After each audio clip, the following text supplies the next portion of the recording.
I look forward to seeing you very, very soon, dear Angela.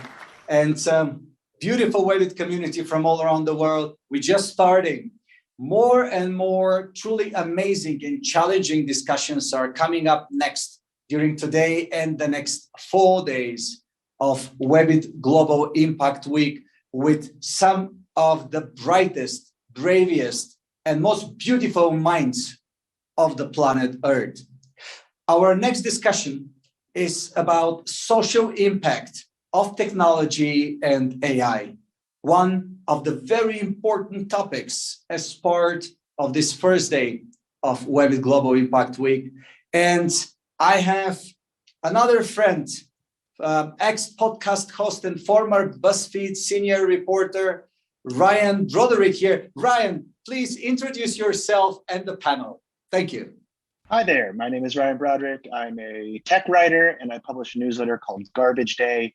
And we have a great discussion today about the social impact of artificial intelligence. It feels increasingly like everything in the tech world is based in some capacity on AI. And I have two wonderful guests with me today. First, I have Daniela, the Director of Computer Science and Artificial Intelligence and a professor at MIT. And I also have Claudia Nemat, a member of the Deutsche Telekom AG Board of Management, who focuses on technology and innovation. Thank you guys for joining me today. It's great to meet you both. I want to kick things off with a broad question, but I think it's a question that a lot of people are trying to wrestle with at the moment. How do you feel like artificial intelligence will change the future of work? I feel like we're at this moment right now where we're trying to come out of the pandemic. We know things are changing, but we just don't know how. So I'll open it to either of you, whoever wants to go first. What's the future look like here?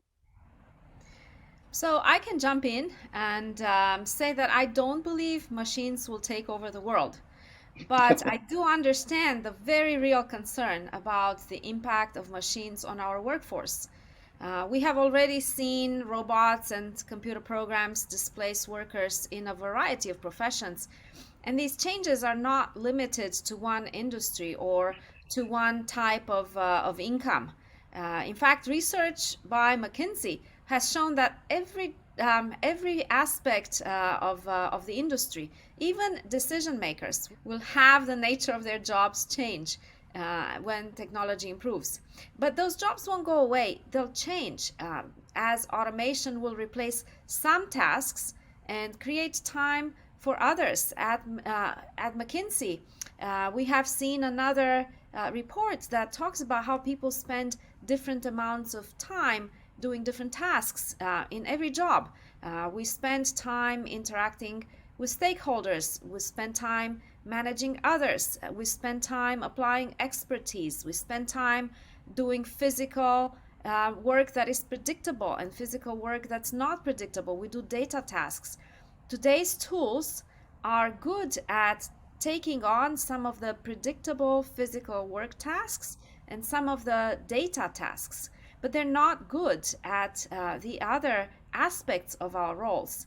And so you see, it's as automation advances, we can relieve people of routine tasks so that they have time for others. And this is actually very exciting to think about the world where machines support people with cognitive and physical tasks is extraordinary. But there are also plenty of reasons to worry. And in particular, we worry about the unequal ways that these benefits spread around. But I will also say that this isn't the first time we have gone through major technological transition. There are always costs.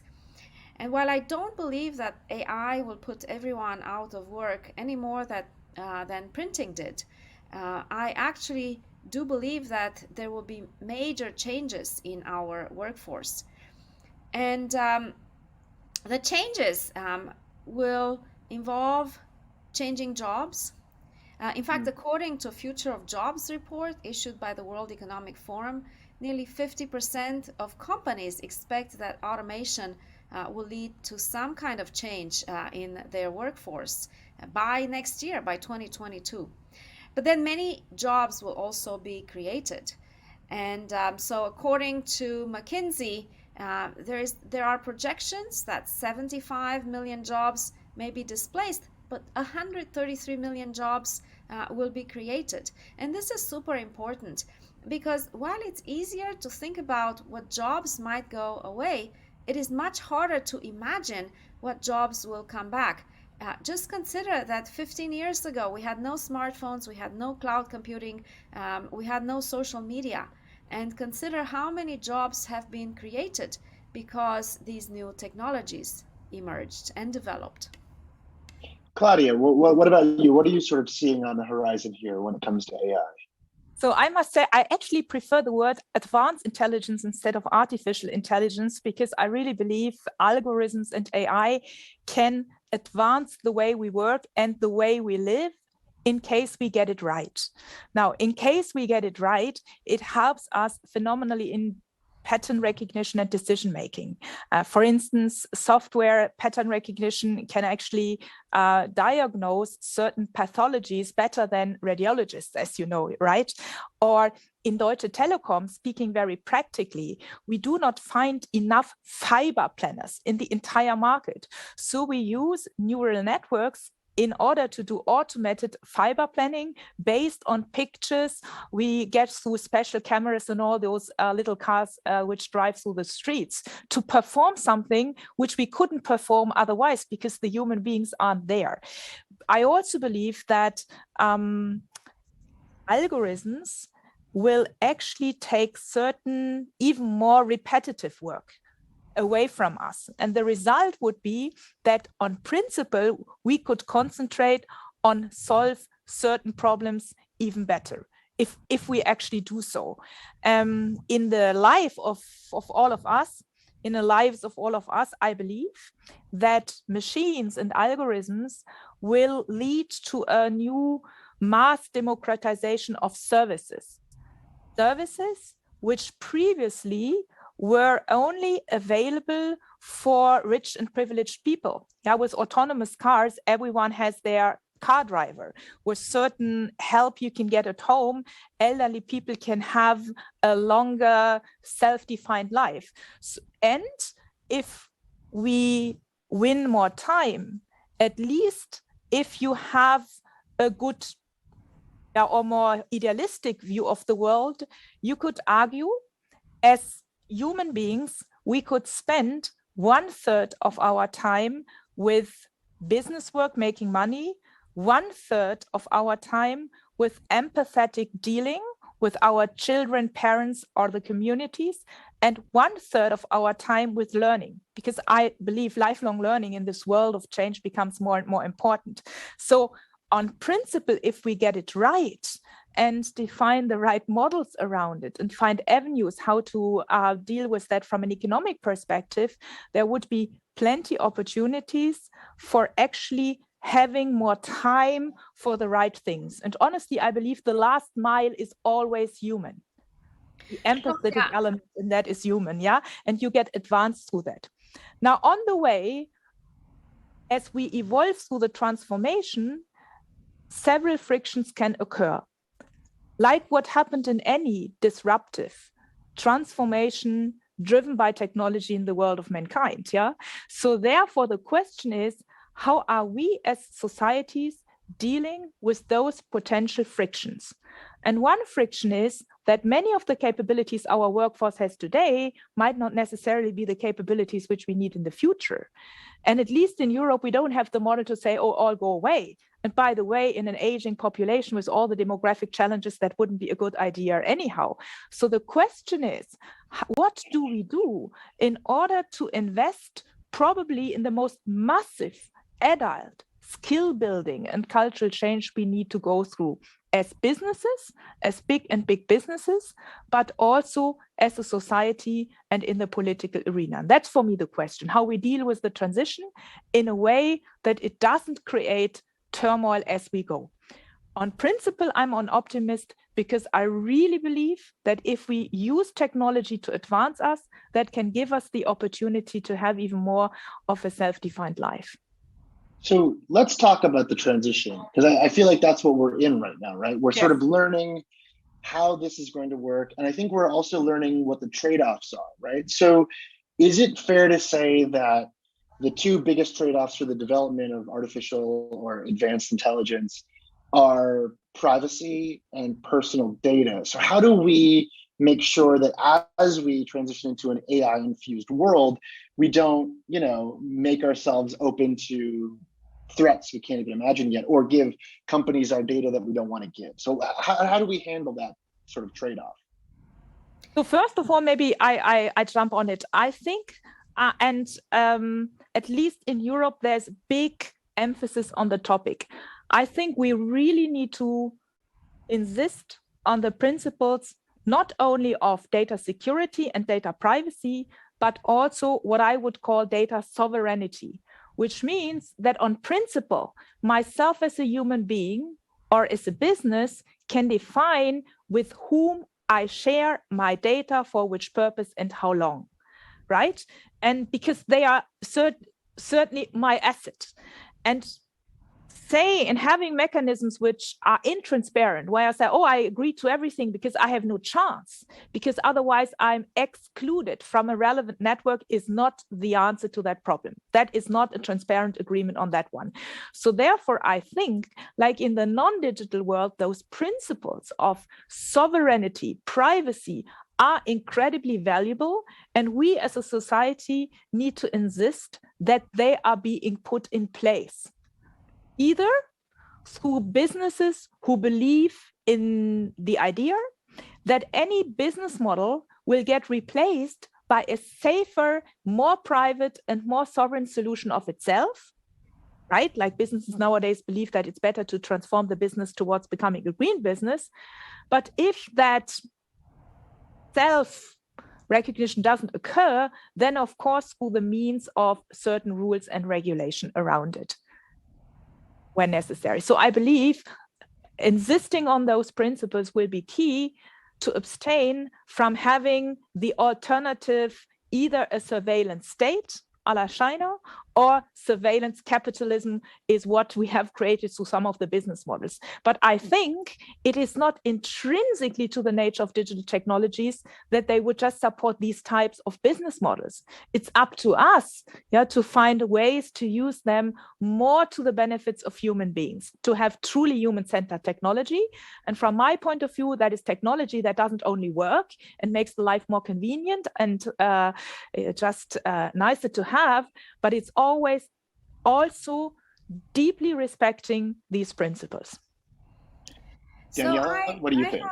I have a slightly different take on this. I believe that privacy is super important, and I believe that regulation can help. And it's time policymakers dove into the difficult work of assessing privacy laws in the context of today's technology. But privacy is also an area where the underlying technology can help by evolving. And in fact, if we remember that AI and computation hold so much potential to help many industries and many aspects of life, and if we remember that all of this, according to today's latest advancements, all of this requires a lot of data. And anytime you need data, you need to consider risk to privacy. But technological breakthroughs will make this much easier. And I am a very big proponent of advancements in areas like homomorphic encryption. Now, this is a mouthful, just leave it to geeks to come up with names. But homomorphic encryption allows us to compute on encrypted data without decrypting it. So just imagine that. You can keep your data, you can encrypt it, you can give it for the greater good, but you don't have to decrypt it. This is extraordinary because this allows organizations that need the information for the greater good to post queries, to process against a vast pool of data without ever decrypting the data, without ever interfering with people's privacy. And so if we get this right, we can create and learn from the largest pools of knowledge ever created and never risk the types of exposures that we're worried about today. By the way, Daniela, I completely agree with what you said. Technology, the technologies you are describing, will help to address that. Yeah, advancing these technologies will help to address the problem. My remark was more with regard to the business models that are being created that have certain side effects, or the political interests that are being created which have certain side effects, because technology never evolves free of those political and commercial interests. So I was more alluding to certain business models rather than to the fantastic technologies which can actually help to address some of these challenges. Yeah, and I guess a challenge here is that technology is evolving so fast. And Yes. so businesses have to be visionary. They really have to be forward looking. They have to think about what is coming around the corner, because the things that are coming around the corner are coming much faster than they did 5 or 10 years ago. So let's talk about those side effects, and let's talk about regulation, because I think we're in a really interesting moment right now, particularly with you two speakers. So we have America, which is pretty unregulated. And then we have China on the other side of this sort of divide, which is unregulated in a different way. They're implementing regulations now, but it's pretty loose with data privacy. And then we have Europe in the middle. GDPR, we have a lot more sort of nuanced like discussions about how regulation will work. How do you feel about that landscape? What do you think will be the winning regulation, or what do you think this will become in let's say 5 years? So currently it seems as if Europe was really squeezed between those two gigantic superpowers, right? And it also seems as if two technospheres are actually emerging. Now, needless to say that for historic reasons and value reasons, there's a stronger bond between Europe and the United States. On the other hand, Europe has been economically very successful due to global collaboration. But maybe what is the winning model? I think everyone should always focus on the strengths. And in Europe, I see 3 avenues. Number one, when I look at the B2B business, in Europe, also in Germany, we are actually pretty good in industrial automation, in innovation around healthcare. There's a big sensitivity towards the green transformation. And I strongly believe in innovations that address those massive problems. They can be a big export hit. So I believe in freeing that power in driving innovations that help us to address through means of digital technologies, the topics like climate change, pandemic, aging population, industrial 4.0. That is one avenue in B2B. And I see a lot of competences which can be harnessed through digital technologies. Second one, and that's what we just discussed, I truly believe that a model that respects sovereignty and privacy and is in that sense human-centric will also be good for commercially viable B2C services. I continue to believe in that. And the reason is that more and more people also in the States become aware of the negative side effects of certain algorithms that create such a degree of excitement that this is polarizing societies. Yeah. So I strongly believe that there is attention to that, not only in Europe, but also in the United States, and that therefore certain business models are getting under pressure and others are seen as more positive. And last but not least, I think we should never forget that still Europe as such is a big domestic market. And I do believe that one can set rules according to which everyone who wants to do business here can actually operate. Yeah, the rule-making power is not necessarily a bad one. I see a certain competitive advantage in this, as long as that is not being translated, into over regulations and nitty-gritty micromanagement, because you can't do that. Technology evolves much more quickly. So therefore, I do believe in standard setting power, but I think we should abstain more from trying to micromanage any technological evolution which is coming up. So let me give you a slightly different perspective on this.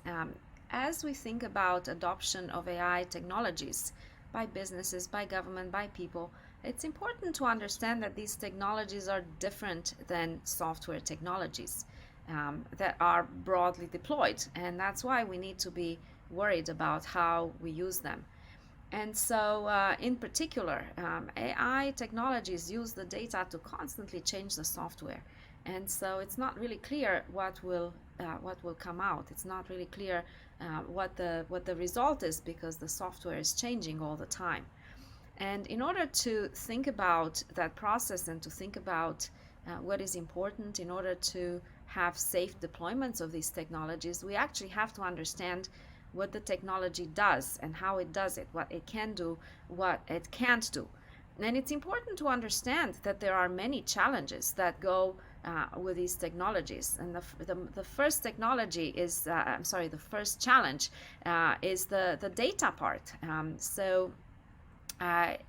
AI methods require data, meaning massive data sets that have to be manually labeled and are not easily obtained in every field.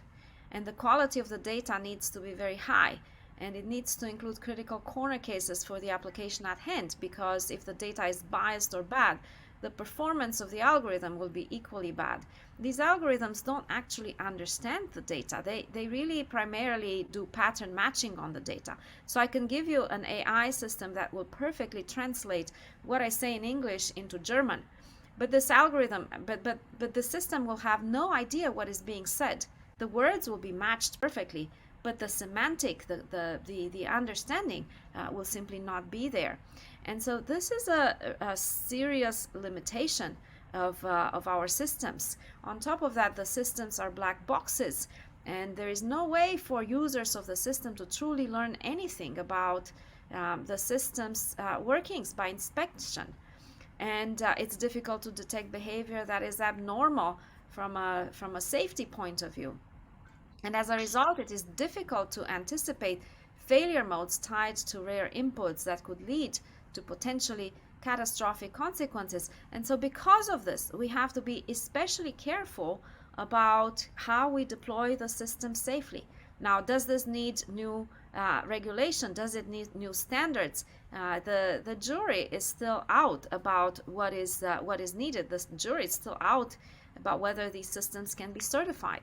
And without certifying, how are you going to use this work in safety critical applications? We kind of need to understand what a machine does and what the scope of the machine is. And so there are some really sticky issues in the space of AI. But the reason to be optimistic is, well, there are many reasons to be optimistic. One is that we are understanding what these challenges are, and we, the technology community, are making progress to address some of those challenges, to produce solutions that cope with some of the limitations of the technologies. And the other reason to be really optimistic is because the international community has stepped up to convene and to have discussions that cut across expertise on all the continents. In fact, there is an organization body called GPAI, Global Partnerships in AI. This organization has representatives from across the world, from across the continents. And the objective of this organization is to discuss what regulation makes sense, why it makes sense, how we can stimulate the use of AI for SMEs, for small and business and medium-sized enterprises, where the AI expertise may not be sufficient and there may not be enough data. And so, what kind of tools can we create so that we have inclusive benefits so that everyone on the planet benefits from the opportunities that this technology creates. So while we're talking about safety and we're sort of thinking of big picture here, what are the moral obligations for the tech industry in general as we head further into a world full of AI?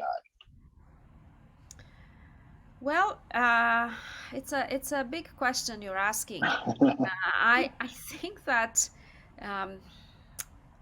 we really need to rethink how we develop technology, because up until now our focus has been on creating a capability, maybe proving that the solution does what it's supposed to do, and measuring the performance.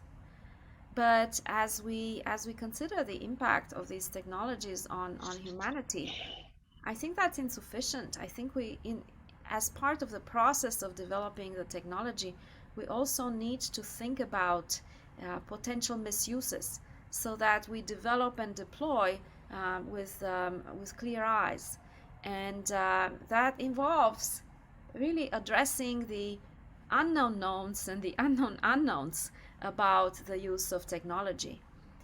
And there is already precedence for doing this. Work in cybersecurity often anticipates what might go wrong. And in the cybersecurity sector, people set up red teams and blue teams.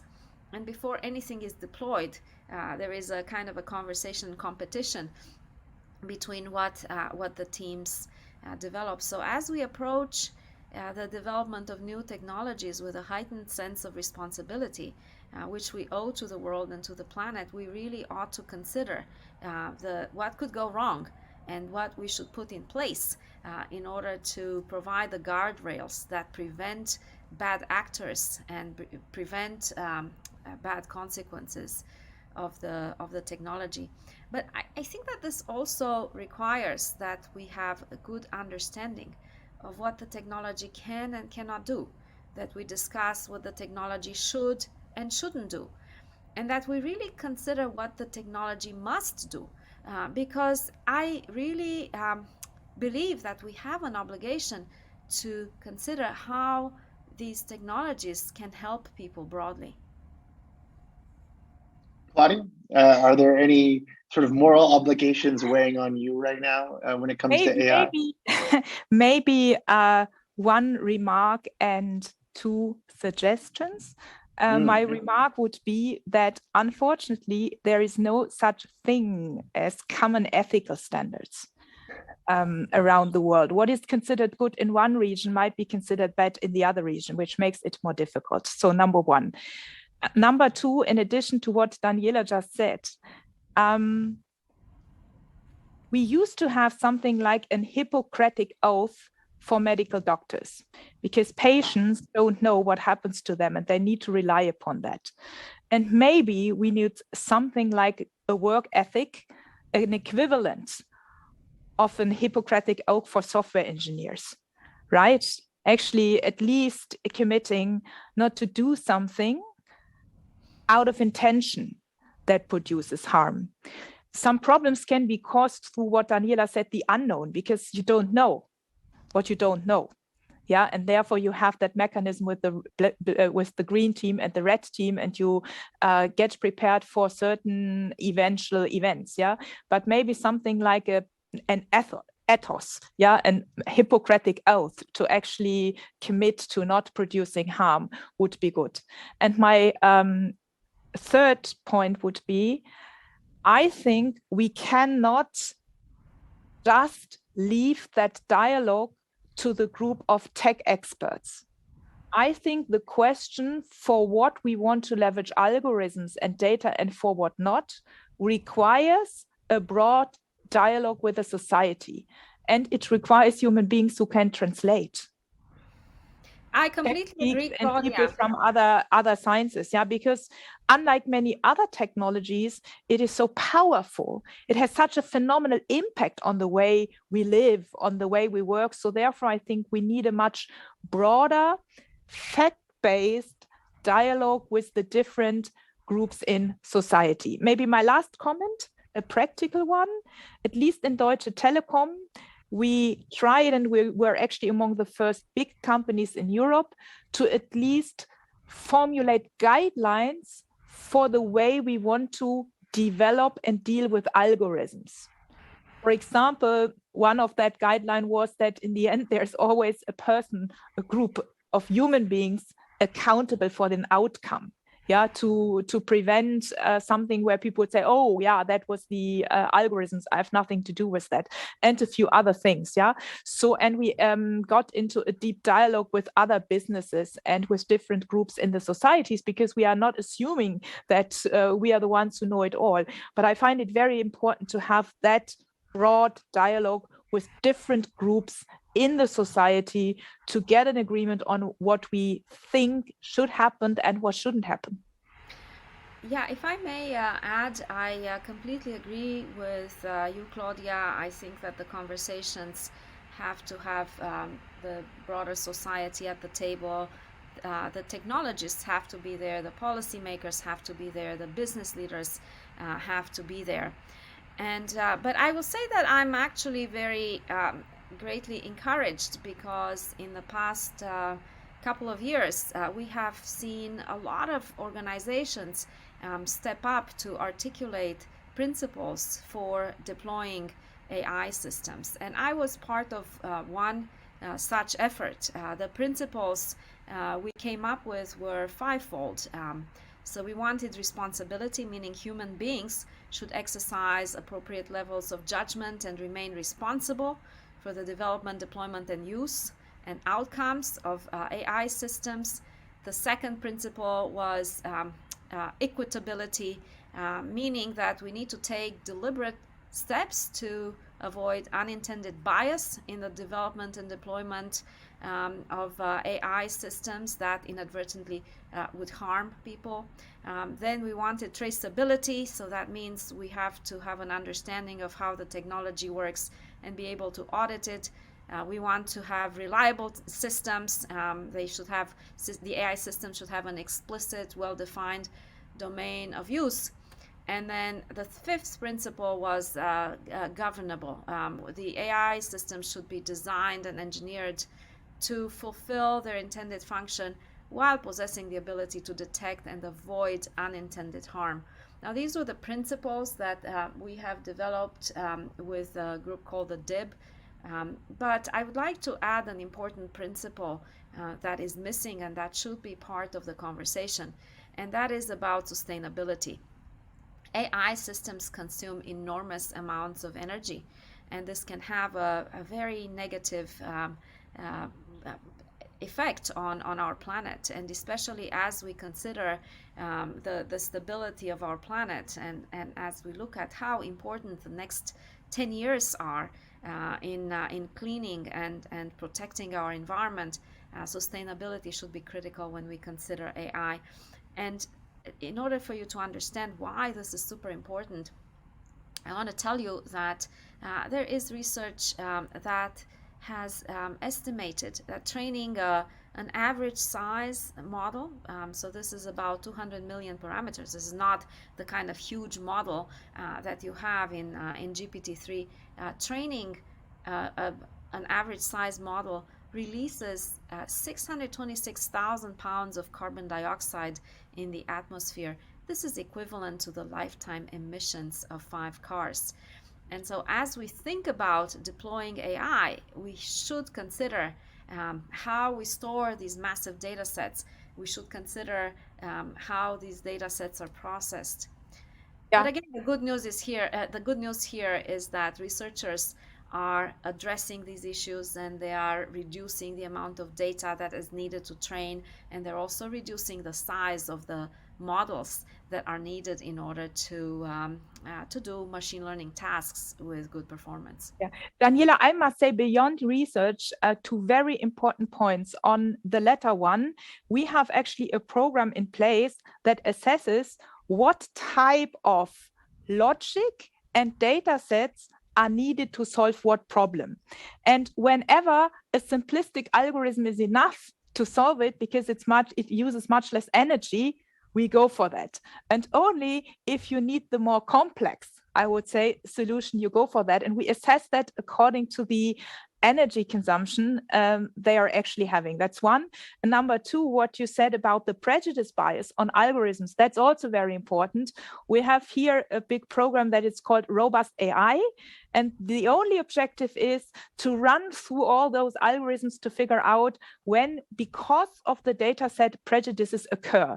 For example, we then figured out that in a specific country, elderly people didn't receive a certain offer because the algorithm was obviously thinking, oh, maybe you don't need it anymore. And then we, of course, when we saw that, killed that mechanism. Yeah, so that's, I think, is super important to look at the data sets and the algorithms to actually kill biases against certain groups of human beings.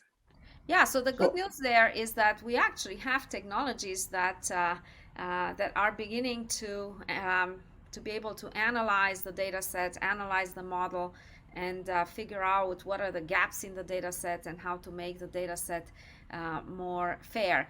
Ryan, I know you want to jump in. So we're so excited about this topic.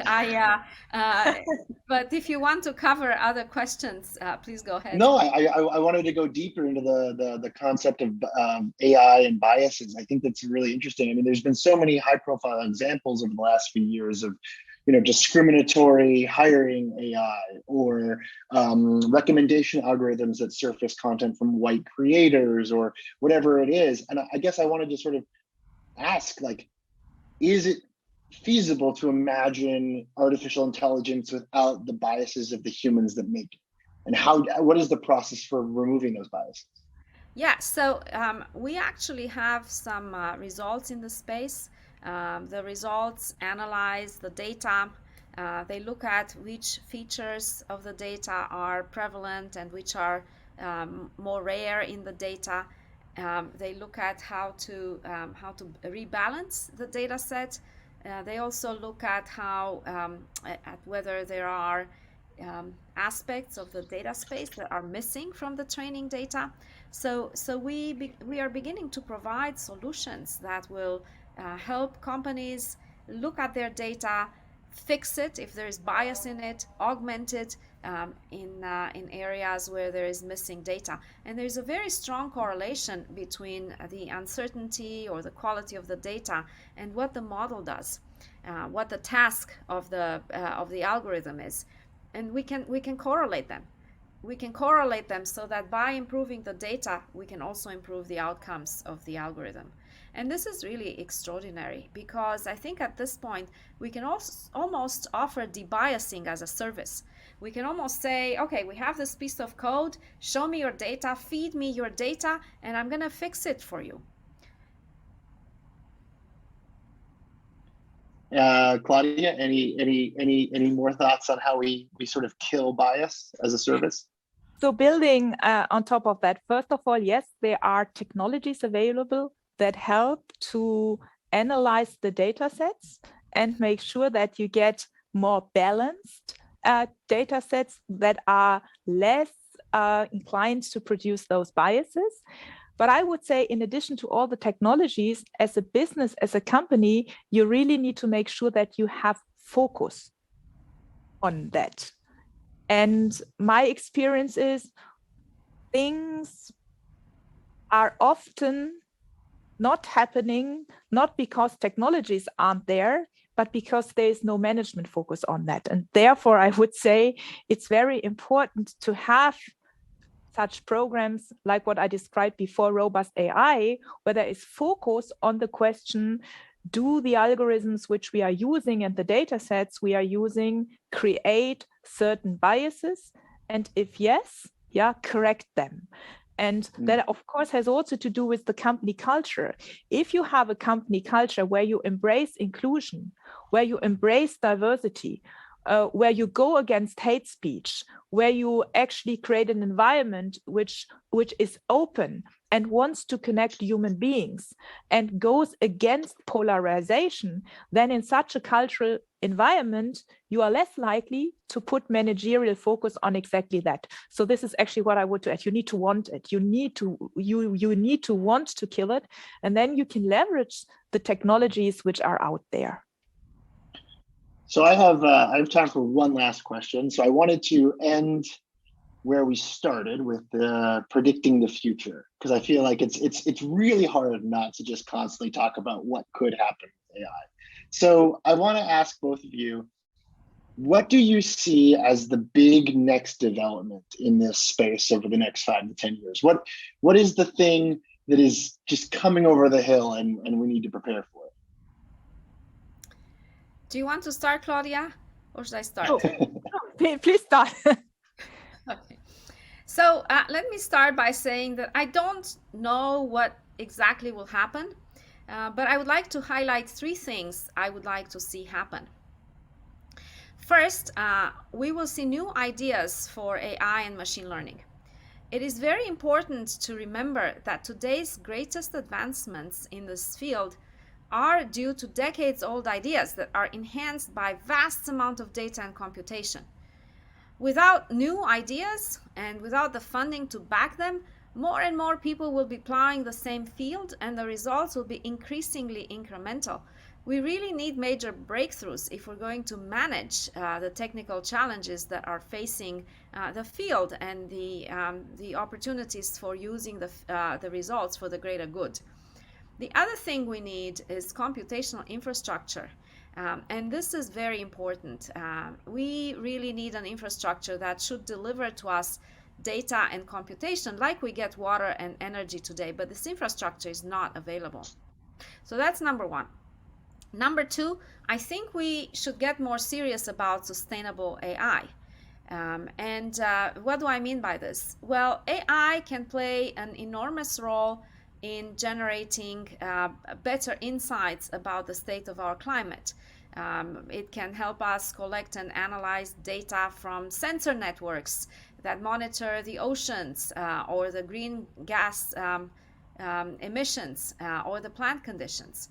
AI can also help optimize activities that slow the impact of warming, whether through optimizing energy costs or the cost of transportation, or monitoring and stopping deforestation, or reducing waste.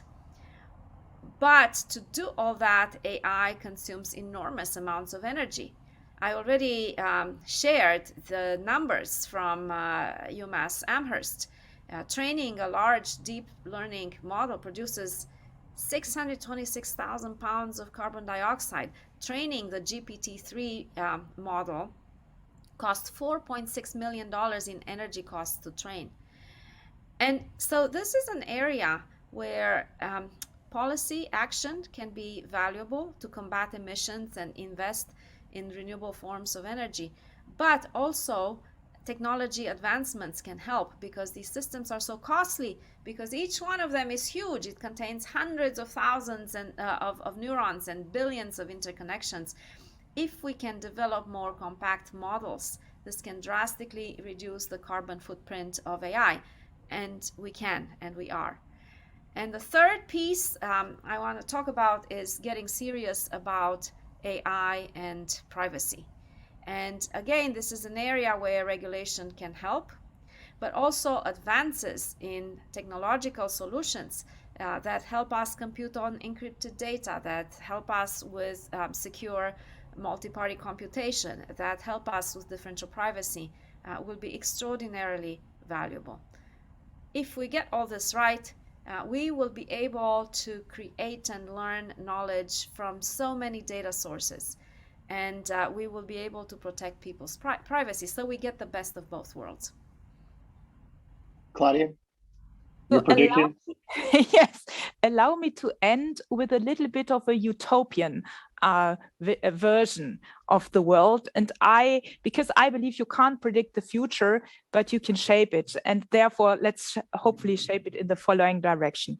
Number 1, I think we need to decarbonize our economy and societies more radically and more quickly. And that means that the infrastructures Daniela was describing, also AI, need to find an avenue to become carbon neutral, and they need to more radically contribute to solving other problems. for example, in agriculture, in logistical change, in Industry 4.0, etc. I think there is the capacity to do this, but I think we need to rigorously go along that green transformation of the digital industry. Number two, while we are addressing the ecological pollution of our planet, as participants of that industry, we should watch out that we do not create a digital pollution. Now, the ecological pollution actually makes life for humans impossible on Earth, whereas the digital pollution kills our, if you will, societies. Yeah, because I don't want to end up in a surveillance state, and also not in surveillance capitalistic models. I strongly believe that has to be done in a way that this is human-centric, deeply respectful of topics like data, sovereignty, privacy, and security, respecting the individual. That would be my plea number two. So not replacing ecological pollution through digital pollution. And number three, assuming we solve problem number one and opportunity number two, we could eventually come to a society where adults spend their time differently than today. For example, to what I said before, 1/3 on empathetic caretaking, which requires higher recognition towards children, communities, parents, to people who are important to one. I think the relevancy of human empathy got underestimated in all the economic systems which we had created. Number two, lifelong learning, because the world changes too dramatically and we need to learn in all disciplines. And number three, to actually make your living. So that would be maybe a little bit like a utopian social version of the society we can create, under the assumption we do not create digital pollution, and we find a better avenue than in the past to address the green pollution of this planet. I like that utopian version. That sounds lovely, and I hope we get there. I want to thank you guys both for speaking with me today. This was a fascinating conversation. And yeah, I look forward to our empathetic robot overlords of the future. So thank you guys very much, and have a great day. Thank you. Thank you, Ryan. Thank you. Bye-bye.